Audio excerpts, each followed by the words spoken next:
Hello friends, welcome to my channel direction vision. और आज हम लोग डिस्कस करेंगे मशीन डिजाइन, जो कि बहुत सारे हमारे डिप्लोमा स्टूडेंट्स कमेंट करके बताते हैं कि सर मशीन डिजाइन में बहुत ज्यादा प्रॉब्लम हो रहा है। तो घबराइए नहीं, क्यों प्रॉब्लम हो रहा है? क्योंकि आप डायरेक्ट क्वेश्चन सॉल्व करना स्टार्ट कर देते हैं, या बहुत सारे ऐसे आपको पढ़ाने वाले भी मिलते हैं जो तुरंत क्वेश्चन को सॉल्व करना प्रारंभ कर देते हैं। उन केस में आप मशीन डिजाइन का एक्चुअल थीम नहीं समझ पाते। तो हम लोग पहले एक्चुअल थीम समझेंगे, उसके बाद मशीन डिजाइन का क्वेश्चन सॉल्व करना प्रारंभ करेंगे।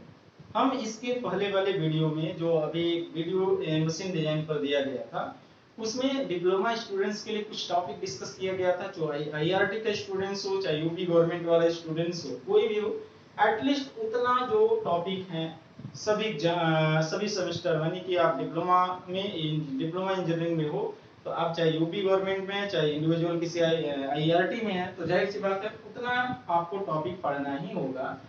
तो आप वहां जाके सिलेबस डिस्कस कर लेंगे, मतलब देख लेंगे, और साथ में हम वहां पर बेसिक डिफिनीशन भी दिए, तो बेसिक डिफिनीशन भी आप वहां पर देख लेंगे। आज हम लोग कुछ ऐसे क्वेश्चन को डिस्कस किया जाएगा जो सेमेस्टर एग्जाम में बहुत ज्यादा इंपॉर्टेंट है। और साथ में आप जानते हैं कि ये हम लोग डिस्कस करेंगे उसी के माध्यम से, जो आपको क्वेश्चन बनाना आ जाएगा, मतलब आप क्वेश्चन एक्चुअल में समझ पाएंगे। तो ऐसे कौन सा थीम है, मतलब कौन सा फंडामेंटल कॉन्सेप्ट है जिसकी वजह से आप मशीन डिजाइन को बहुत बारीकी से समझ पाएंगे। यदि आप बारीकी से समझ गए तो समझ लेंगे कि आपका क्वेश्चन इतना आसान हो जाएगा, यानी पूरा सब्जेक्ट ये मशीन डिजाइन आपको इंटरेस्टिंग हो जाएगा। हम ऐसे प्रैक्टिकल एग्जांपल लेंगे, ऐसे दैनिक जीवन में जब यूज कर रहे हैं किसी प्रोडक्ट को, आप बाइक से चल रहे हैं, कार से चल रहे हैं, या किसी मोबाइल फोन यूज कर रहे हैं, ऐसे एग्जांपल के थ्रू हम लोग डिस्कस करेंगे, ऐसे कहानियां डिस्कस किया जाएगा जिसकी वजह से आपको एक्चुअल में समझ में आने लगे। तो पहला जो सेमेस्टर एग्जाम में क्वेश्चन कौन सा पुटअप होता है, कहता है discuss the procedure of machine design. Machine design का प्रोसीजर लिखिए। तो discuss the procedure of machine design को समझने के लिए हम लोग कुछ स्टेप्स को देखते हैं। आप चाहे स्टेप को लिख सकते हैं और उसका डिस्कशन कर सकते हैं, अथवा आप फ्लो डायग्राम बना सकते हैं। हम लोग स्टेप लिख करके डिस्कस करते हैं। तो पहला इसमें क्वेश्चन क्या है? Procedure of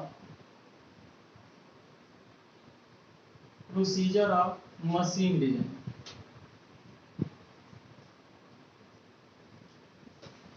procedure of machine design या basic procedure of machine design. पहला स्टेप फर्स्ट, हम लोग स्टेप फर्स्ट, स्टेप सेकंड आदि आदि लिखते हैं, उसके विषय में डिस्कस करते हैं।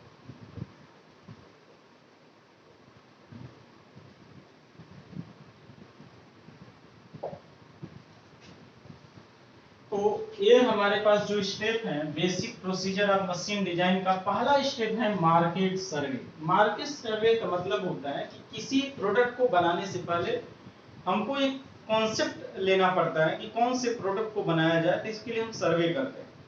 तो सर्वे का मतलब हम कौन से ऐसे प्रोडक्ट मार्केट में भेजें जिसकी वजह से हमको इकोनॉमिकल प्रॉफिट हो, यानी मार्केट में एग्जिस्ट कर जाए। तो उसके लिए कंपनी सर्वे कराता है। तो पहला जो स्टेप होता है मार्केट सर्वे, और इसमें डिफरेंट टाइप्स के प्रोडक्ट के विषय में डिस्कस किया जाएगा। सपोज कि हमारे पास मोबाइल फोन है, तो मोबाइल फोन बनाना है, फिर से बनाना है, तो फिर देखेंगे कि इसमें क्या प्रॉब्लम आता है।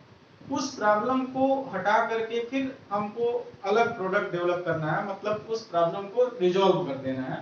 तो देखेंगे कि पहले कौन सा प्रॉब्लम आता है, तो इसके लिए सर्वे किया जाता है। Define the specification of product, बिल्कुल घबराइए नहीं।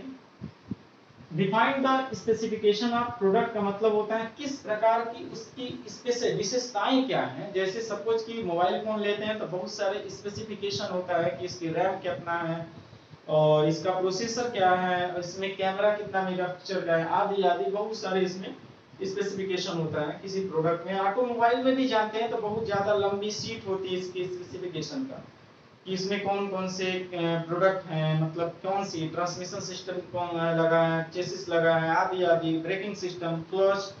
तो उसमें कितने आपका स्पेसिफिकेशन। एक पंप बनाने जा रहा है, सपोज कि हम लोग पंप बनाते हैं एग्जांपल के रूप में, तो जाहिर सी बात है पंप में कितना हेड है, कितनी वोल्टेज उसकी रिक्वायरमेंट होती है, साथ में कितने आरपीएम में चलता है, हाई स्पीड है, लो स्पीड है, मीडियम स्पीड है, आदि आदि, कितनी डायमेंशन है, कितना वेट है, एक कंप्लीट स्पेसिफिकेशन होता है। किसी प्रोडक्ट का। सेलेक्ट द प्रॉपर मैकेनिज्म, ध्यान देंगे प्रॉपर मैकेनिज्म, किसी प्रोडक्ट को बनाने के लिए हम कौन सी मैकेनिज्म सेलेक्ट किया है। जैसे सपोज कि आपको पंचिंग करना है, तो पंचिंग करने के लिए कौन से बहुत सारे मैकेनिज्म होगा, जिसमें सबसे बेस्ट मैकेनिज्म होगा हम उसको सेलेक्ट करेंगे। अच्छा, पंचिंग ऑपरेशन जो सेलेक्ट करते हैं किसी मैकेनिज्म को, तो मैकेनिज्म को बनाने के लिए बहुत सारे पार्ट्स मिलकर के बना होगा। तो नेक्स्ट में देखे होंगे जनरल कॉन्फ़िगरेशन, यानी सेलेक्ट द जनरल कॉन्फ़िगरेशन, यानी layout of configuration. General layout of configuration का मतलब होता है हम लोग एक लेआउट तैयार करते हैं और उसमें देखते हैं कि बहुत सारे पार्ट से मिलकर के बना हो। तो जाहिर सी बात है उन पार्टों को जोड़ने की आवश्यकता होगा, तो हम ऐसा नहीं है कि किसी तरह से उसको हम जोड़ दें। हर एक ज्वाइनिंग मेथड का, मैकेनिज्म का एक अलग कॉन्सेप्ट होता है, हम वह ज्वाइनिंग उसी स्थान पर लगाएंगे। ऐसा नहीं है कि हम सपोज कि वेल्डिंग की जगह रिवेट या रिवेट की जगह वेल्ड या बोल्ट, जहां पर आवश्यकता है हम लोग वहां पर किसी काटर के द्वारा या नकल के द्वारा ज्वाइंट बना देंगे या की के द्वारा ज्वाइंट बना देंगे। तो ओवरऑल हमको ज्वाइनिंग का कौन से वहां पर सुटेबल है, हम कौन से ज्वाइनिंग मेथड वहां पर यूज करेंगे, दैट मींस कि हमारा प्रोडक्ट इकोनॉमिकल और एफिशिएंटली वर्क करे, तो वहां पर हम बेस्ट ज्वाइनिंग मेथड को सिलेक्ट करेंगे।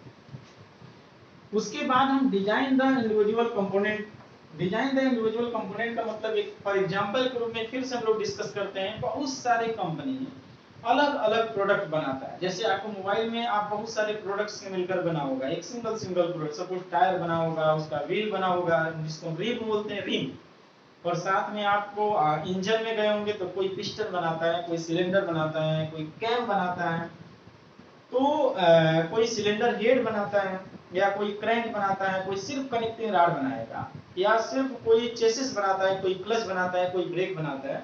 तो हर एक इंडिविजुअल पार्ट का डिजाइन कैसे किया जाता है, तो जाहिर सी बात है उसके लिए हम लोग मटेरियल को सेलेक्ट करेंगे, डायमेंशन देखेंगे, उसकी स्ट्रेंथ चेक करेंगे, स्टेपनेस चेक करेंगे, क्या यह लोड को सहन कर पाएगा कि नहीं कर पाएगा।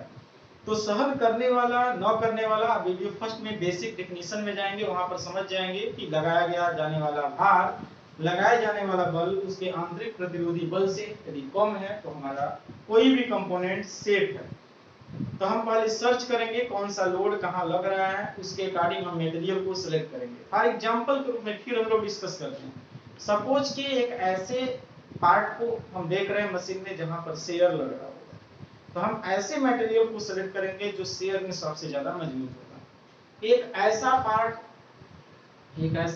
जहां पर सिर्फ कंप्रेसिव लोड लग रहा होगा, तो हम ऐसे मटेरियल को सिलेक्ट करेंगे जो कंप्रेसिव में ज्यादा मजबूत होगा। एक कैसे मालूम चलेगा, वो सोम में आप पढ़ने होंगे कि कंप्रेसिव के लिए, यानी कंप्रेसिव स्ट्रेंथ सबसे ज्यादा किस मटेरियल का होगा, डक्टाइल या ब्रिटल। तो कहते होंगे ब्रिटल, यानी कास्ट आयरन का कंप्रेसिव स्ट्रेंथ अच्छा होता है एज कंपैरिजन टू स्टील के अपेक्षा।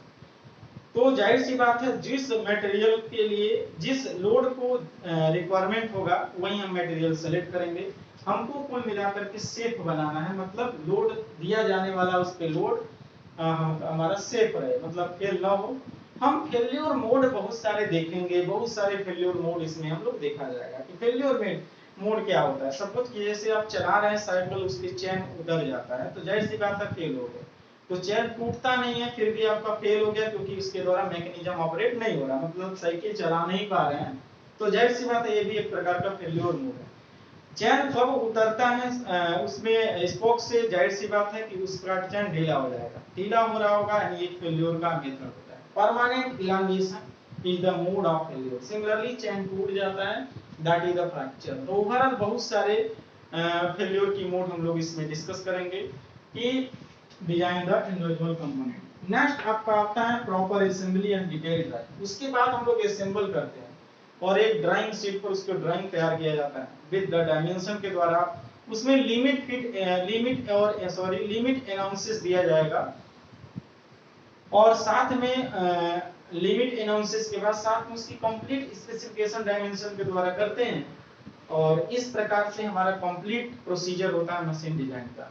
लिमिट किस प्रकार से दिया जाता है किसी प्रोडक्ट में, इसके लिए आप हमारे इसी डायरेक्शन विजन चैनल में लिमिट फिट टॉलरेंस पार्ट 1 और लिमिट फिट टॉलरेंस पार्ट 2 आदि देख लेंगे, आपको एकदम आसानी से उसमें कॉन्सेप्ट क्लियर हो जाएगा। और साथ में बता दें लिमिट फिट टॉलरेंस एक बहुत बड़ा बहुत अच्छा और इम्पोर्टेंट टॉपिक होता है किसी कॉम्पिटिटिव एग्जाम के लिए, चाहे मेट्रोलॉजी में फाइनल ईयर में जो पढ़ते होंगे उसके लिए। आप बहुत ही सरल भाषाओं में समझाया गया है, विद फिगर के साथ, एग्जाम्पल के साथ, बहुत एग्जाम्पल उसमें दिया गया है।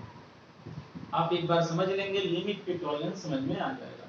तो ये तो था हमारा question procedure of machine design. जैसे आप यहाँ पर समझ गए होंगे कि किस किस प्रकार से हमारा प्रोसीजर चल रहा है। पहले मार्केट सर्वे करेंगे, उसकी विशिष्टता स्पेसिफिकेशन करेंगे, और किसी प्रॉपर मैकेनिज्म को सिलेक्ट करेंगे, फिर उसका लेआउट तैयार करेंगे, जॉइनिंग मेथड देखेंगे, और साथ में उसके एक एक पार्ट को इंडिविजुअली हम देखेंगे कि कौन से पार्ट पर कौन सा लोड लग रहा है, उसके अकॉर्डिंग मटेरियल सेलेक्ट करेंगे, उसकी डायमेंशन हम प्रयास करेंगे डायमेंशन कम हो जाए, प्रयास करेंगे उसका वेट कम हो जाए, और वेट कम करने के लिए आप जानते हैं मटेरियल साइड्स में हम एलाइन एलिमेंट मिलाते हैं कि मजबूत भी रहे और उसकी वेट भी कम हो जाए।